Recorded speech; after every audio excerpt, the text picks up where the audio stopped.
안녕하세요. 1.2 단어의 구조와 형성, word structure and word formation. 즉 1.2라는 것은 결국 챕터 2를 말하는 것이고요. 1.3은 이제 챕터 3를 또 말하는 것이니까요. 지금 2장부터 11장까지를 오버뷰를 해주는 것인데 자세하게 다 설명을 할 수는 없죠. 그 장에서 우리가 자세하게 배우는데 어떤 내용들이 있을 것인가를 미리 훑어보자는 이야기입니다. 2장에 나오는 내용을 미리 우리가 맛보기를 한번 해보시죠. 첫 번째 1번 문장. The very noisy visitor continually insulted the receptionist and the caretaker in the library.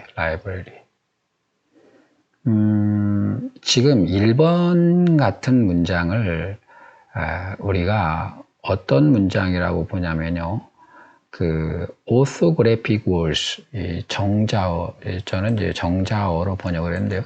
이 정자어로 이루어진 14개의 단어가 이 정자어로 이루어졌다네. 정자어라는 것이 결국 무슨 말이냐면 실제 우리가 어떤 문헌이나 책에서 볼 수 있는 문장으로 되어 있는 거죠. 극단적으로 이렇게 한번 연습해 볼까요? 이런 식으로 이렇게 전부 다 이렇게 붙여 놓으면요.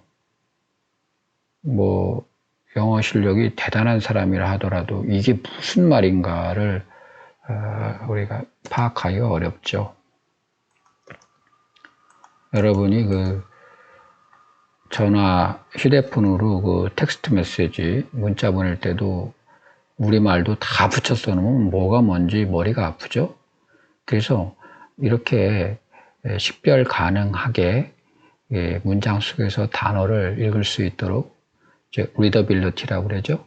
가독성이 있도록 띄워놨습니다. 이것을 우리가 orthographic words다 이렇게 얘기를 하죠.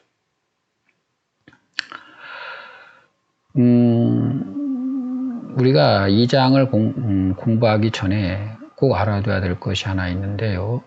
여기서 이 어휘소라는 거죠. 어휘소. 렉심이라는 거죠. 렉심은 small capital, 작은 대문자. 작은 대문자라는 말이 무슨 말이냐면요. 대문자는 대문자인데 크기가 소문자 크기로 되어 있는 것이 작은 대문자예요. small capital. 그래서 여기서 이런 거죠. 이렇게 이런 거. 이게 바로 어휘소예요. 어휘소. 이거를 만약에 작은 대문자로 쓰지 아니하고 소문자로 쓰면 그건 어휘소가 아니에요.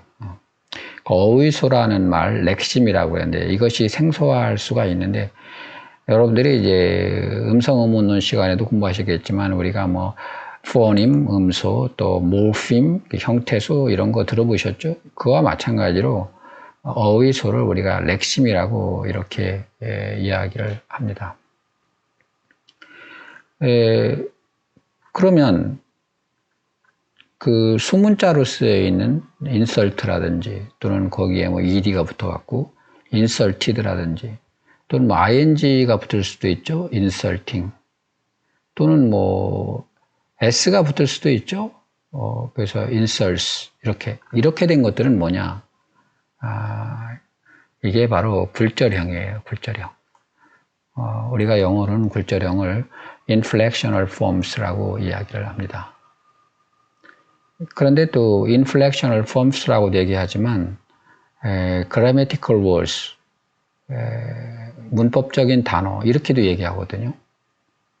근데 이 처음 영문법을 접하시는 분들이 생소할까 봐 말씀드리는데 이게 왜 grammatical words냐면요.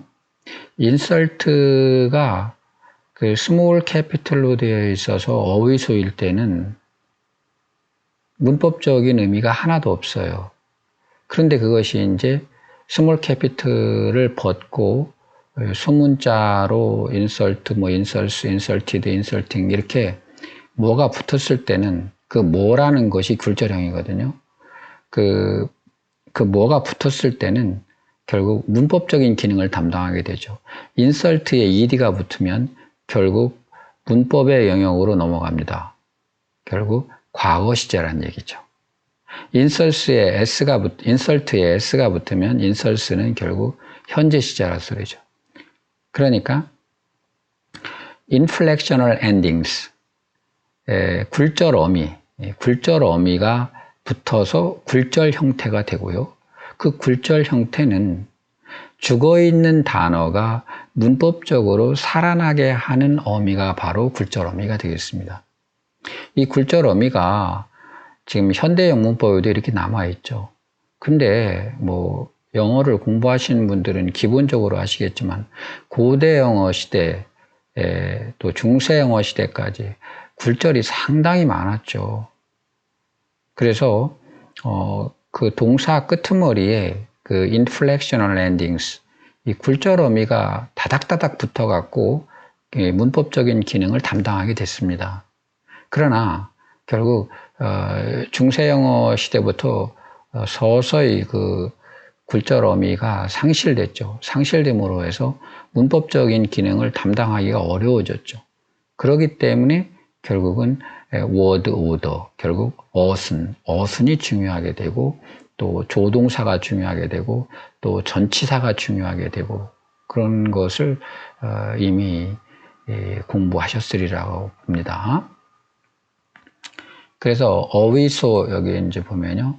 어휘소 인설트와 관련된 굴절형은 인설트, 인설스, 인설티드, 인설팅. 여기 이제 인설트 뒤에 아무것도 안 붙었는데요. 아무것도 안 붙었을 때는 결국 그 주어가 복수였기 때문에 그런 거죠. 그래서 이러한 기본 개념을 알고 계시고요. 또 2장에서 여기 derivation, compounding, conversion 에 대한 그런 word formation도 공부를 하겠다라는 얘기를 하고 있습니다.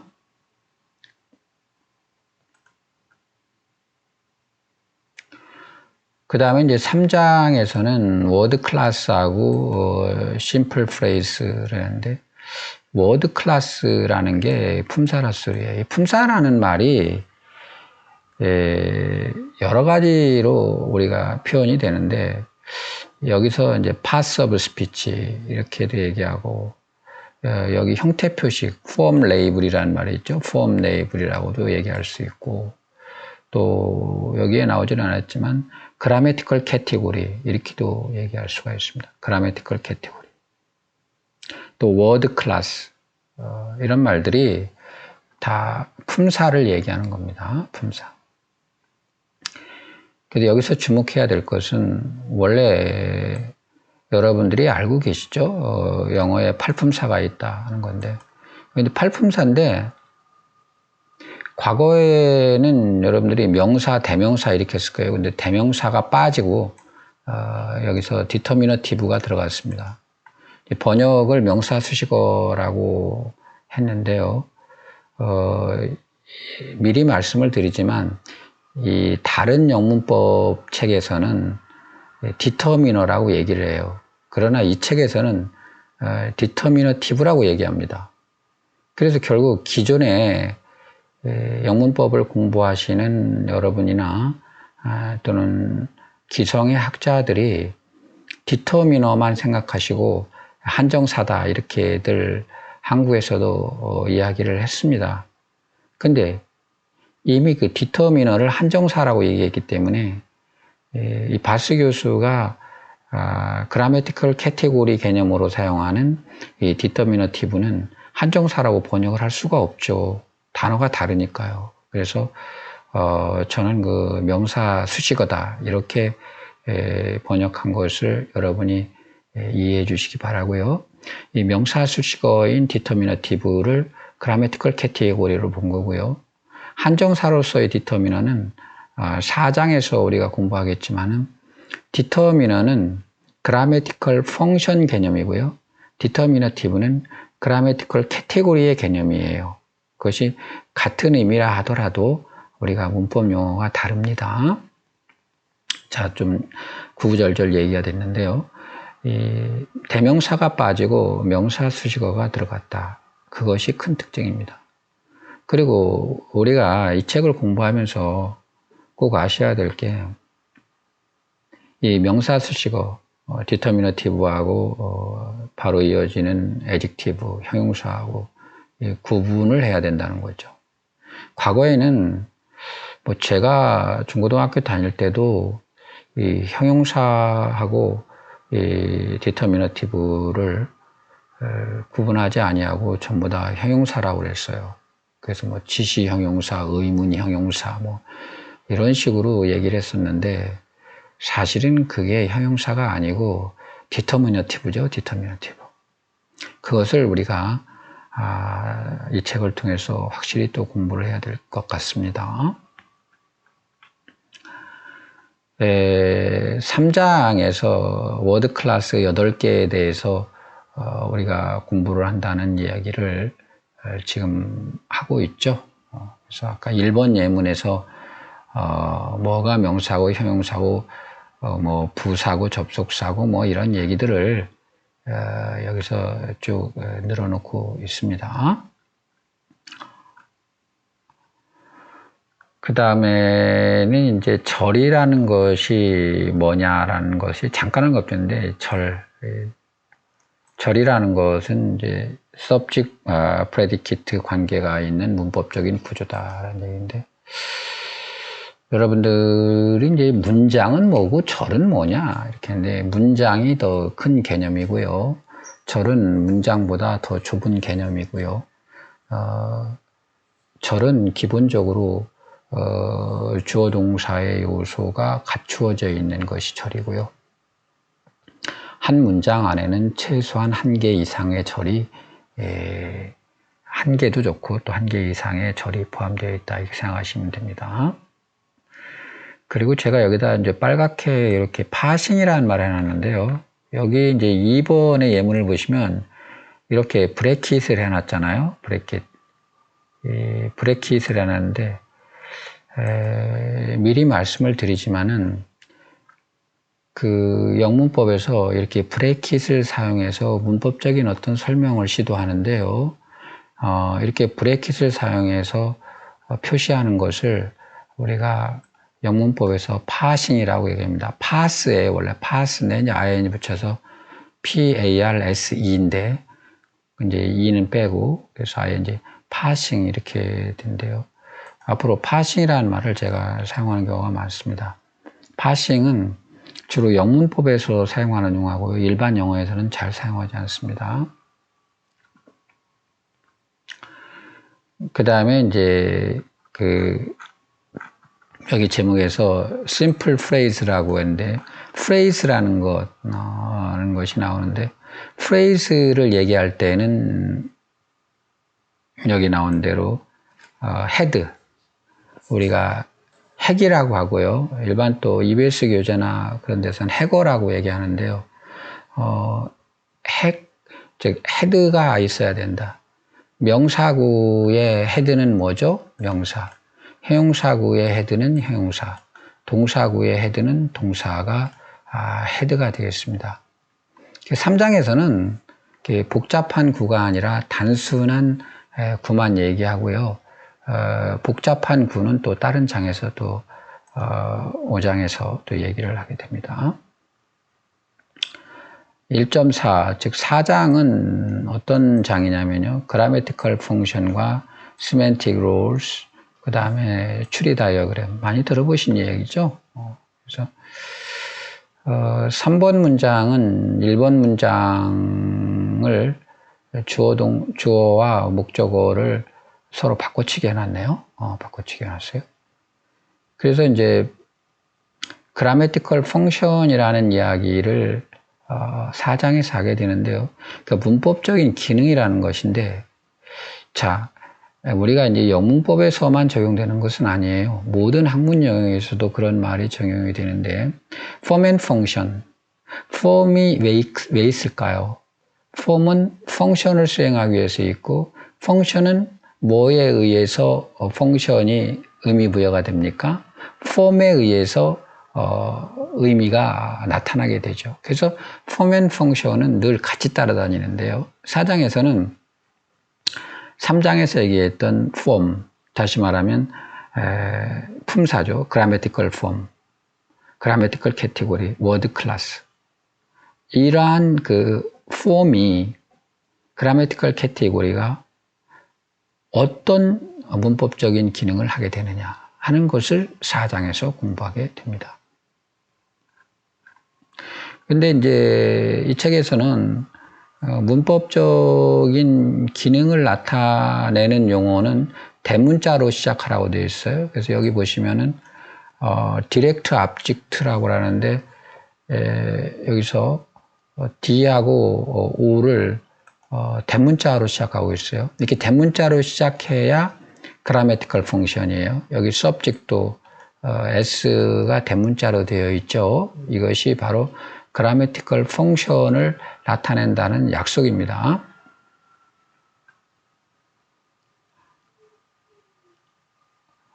그 다음에 이제 뭐 나중에 여러분들이 아시겠지만은 predicator하고 predicate라는 이제 이 결국 문법적인 기능이에요. 앞에 대문자로 되어 있죠. 여기도 대문자로 여기 되어 있죠. predicator라는 것은 서술어, predicate는 서술부, 이렇게 용어가 달라요. 그러니까 서술어라는 건 서술 동사를 말하는 거죠. EBS에서는 서술 동사 이렇게도 얘기하는데요. predicator라고 하고요. 서술부는 주어를 제외하고 동사부터 시작돼서 끝까지 그 전체를 우리가 predicate라고 얘기합니다. 그 다음에 이제 agent하고 patient 그런 말이 나오는데, agent는 이제 행위자, patient는 피동자, 뭐 이렇게 제가 번역을 했는데요. 결국 이런 agent, patient 이런 것을 의미역이라고 얘기합니다. 의미역은 뭐 저만이 의미역이라고 번역하는 건 아니고 대부분의 한국에 있는 학자들이 다 그렇게 번역을 합니다. semantic role이라고 얘기하는데요. 이 semantic role을 의미역이라고 그러고, 또 우리가 조금은 다르지만 비슷하게 argument라고 되어 있습니다. argument, semantic role, 의미역이라고 얘기를 하죠. 그 다음에 이제 adjunct라는 거, 근데 부가어. 이때 잘 보세요. adjunct에도 이렇게 대문자로 시작했죠. 결국은 adjunct도 grammatical function이에요. grammatical function.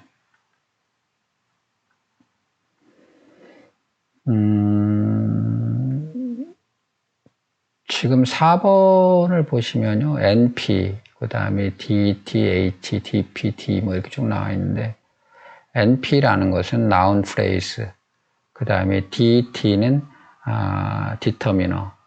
여기서 보세요. DT하고 head는 functional label이에요. functional label. 그런데 DP는 밑에 보세요. determinative phrase죠. 요거는 form label이에요. form label이라는 게 무슨 말이냐? 품사 수준이라는 거예요. 여기도 이렇게.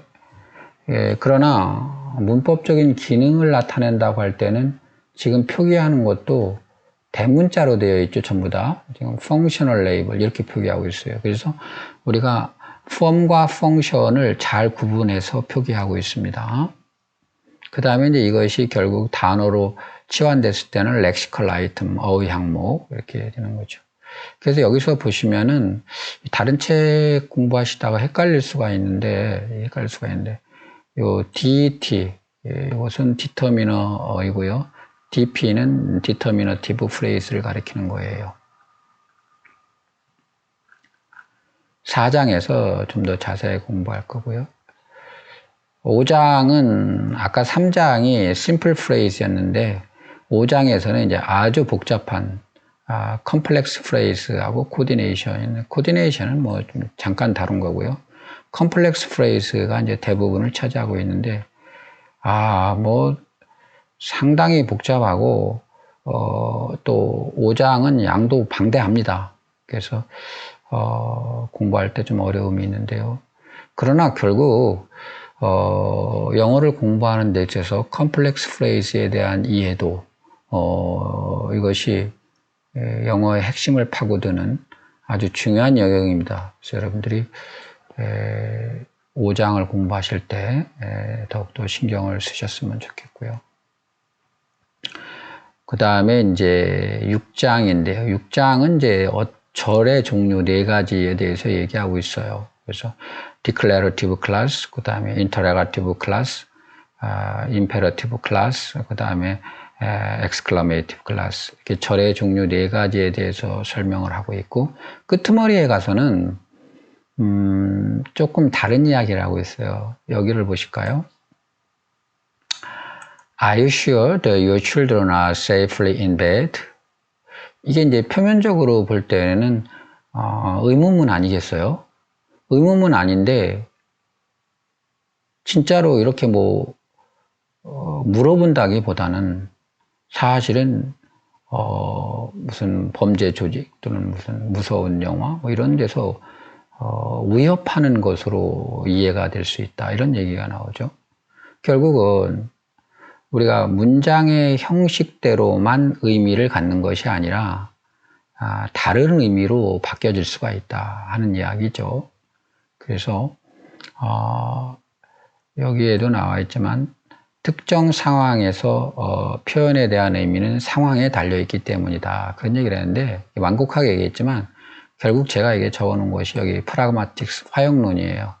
이 화형론에서 주로 이런 것들을 다루고 있죠. 그래서 여러분들이 뭐 많이 들어보셨겠지만 can you 또는 could you pass me the salt?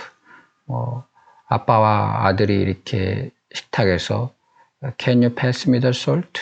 이렇게 했는데 yes 하고서 소금도 건네주지 않고 계속 밥만 먹고 있는 아들. 참 웃기는 이야기죠. 결국 그것이 의문문이 아니라 부탁을 한 거잖아요. 만약 could를 사용했으면 polite request가 되는데요. 공손한 어떤 부탁이 되는데, 이게 실제 그 문장의 형식과 절의 형식과 의미하는 바가 다른 거, 이런 것을 다루는 학문이 바로 화형론이라고 해서 프라그마틱스가 되는데, 사실은 제가 주로 교수 학습하는 그런 영문법과는 또 다른 브랜치이긴 한데 약간 이제 소개가 돼 있을 뿐이죠. 그 다음에 7장, 8장에서 보면 7장은 이제 뭡니까? finite subordinate class이고 8장은 non-finite subordinate class인데요. 결국 7장, 8장 같이 말씀을 드리면 우리가 정형절과 비정형절의 구분은 무엇이 그 기준이 되냐면, 여기 제가 미리 써놨어요. 시제가 있느냐 없느냐, 그죠? 시제가 있을 때 우리가 정형동사, 시제가 없을 때 우리가 비정형동사. 정형동사가 포함되어 있는 절을 우리가 정형절이라고 얘기하고요.